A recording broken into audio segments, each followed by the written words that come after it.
ဒီဖူဘလော့ဂါကောင်လေးကတော့ရေတောက်ပြအောင်နဲ့ဒေါ်လာသိန်းချီဝင်နေပါတယ်ဒါပေမဲ့တခြားဖူဘလော့ဂါတွေနဲ့မတူတာကသူကအစားတွေအများကြီးမစားပြပဲ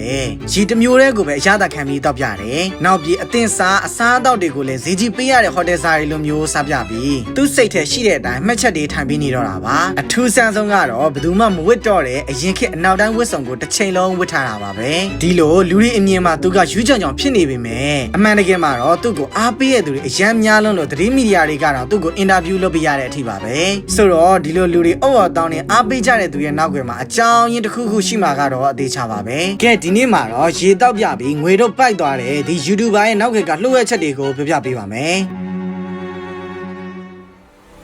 သူ့နာမည်က Jurassic ဖြစ်ပြီး American နိုင်ငံကပါသူကငငယ်ကလေးကအနောက်တိုင်းဝတ်စုံဝတ်ရတာကိုအရန်ကြိုက်လို့သူ့ဖို့ရဲ့အနောက်တိုင်းဝတ်စုံတွေကိုလည်းအမြဲယူဝတ်ပါတယ်ဒါပေမဲ့သူမသိလိုက်တာကဒီဂျန်ကပဲသူ့ရဲ့အောင်မြင်ဖို့အတွက်လမ်းစာဖြစ်ခဲ့တယ်ဆိုတာပါသူကဖူဘလော့ဂါတယောက်ကိုမြင်ပြီးအနောက်တိုင်းဝတ်စုံနဲ့ blog တွေစရိုက်တယ်နောက်ပြီးအစကပြောခဲ့တဲ့အတိုင်းသူမတူတဲ့ပုံစံမျိုးနဲ့အသင်စားအစားတောက်တွေကိုမှတ်ချက်တွေပေးနေတော့တာပါဒီလိုတွေလုပ်လို့သူကချက်ချင်းကြီးအောင်မြင်သွားတာတော့မဟုတ်ပါဘူးအဲ့ဒီအစားသူ့ကိုကင်းလိတ်ချောနဲ့တူတယ်ကြွက်နဲ့တပုံစံနဲ့ဆိုပြီးသူ့ရုပ်ကိုအမျိုးမျိုးဝေဖန်ကြတာပါဒါကိုလည်းသူကလုံးဝစိတ်မဆိုးတဲ့အပြင်ဒီလိုတောင်ပြန်ပြောလိုက်ပါတယ် You know, he's actually right. I do kind of look like a salamander. I think I do have maybe 5% rat DNA. ညီနေရကိုလှန်ဆိုင်ချင်ကြတာကလူတဘာဝပဲမဲ့သူကဒါတွေကိုလုံးဝဂယူးမဆိုင်ပဲဗီဒီယိုတွေကိုပဲဒီဇိုင်းမမတ်လုပ်တယ်နောက်ပြီးသူ့ဗီဒီယိုတွေမှာကလည်းတခြားဖူးဘလော့ဂါတွေနဲ့မတူတဲ့အပြင်စင်တွေတခါမှမတွေ့ဘူးတဲ့ဗီဒီယိုတင်ဆက်ပုံတွေကိုလူတွေညင်းမရအောင်အထင်သာတွေ့ရတာပါဒါကြောင့်ပဲအချိန်ခဏလေးအတွင်းမှာလူတွေကသူ့ကိုမှတ်မိသွားကြတဲ့အပြင်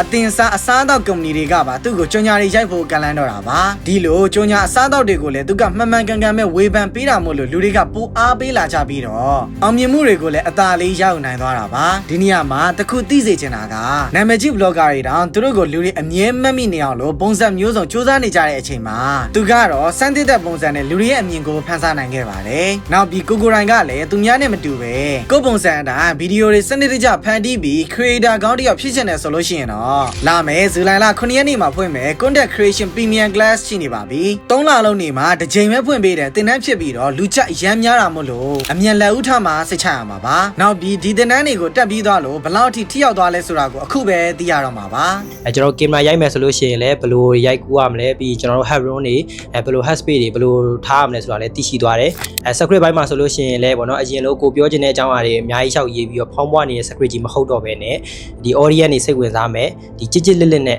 script ရင်းနှီးကိုလေ့လာသိရှိခဲ့ရပါတယ်သင်တဲ့ကာလမှာလည်းကျွန်တော်ဗီဒီယို assignment တွေထပ်တဲ့အချိန်မှာလည်းပေါ့နော်ကိုယ့်ရဲ့လိုအပ်ချက်တွေကိုတစ်ချက်ချင်းစီအသေးစိတ်နဲ့ဘယ်နေရာလေးကတော့ဘယ်လိုလုပ်ရင်ကောင်းသွားလဲဘယ်လိုလေးအကြံပြုတဲ့အတွက်လည်းကိုယ့်အတွက်ပြင်ဆင်တဲ့အပိုင်းလေးတွေအများကြီးသိခွင့်ရတယ်ပေါ့နော်ဒီ Premium course မှာ one by one teacher feedback လေးပေးတဲ့အတွက်ကိုအမားတို့တေချာမြင်နေ short to the point လေးတွေ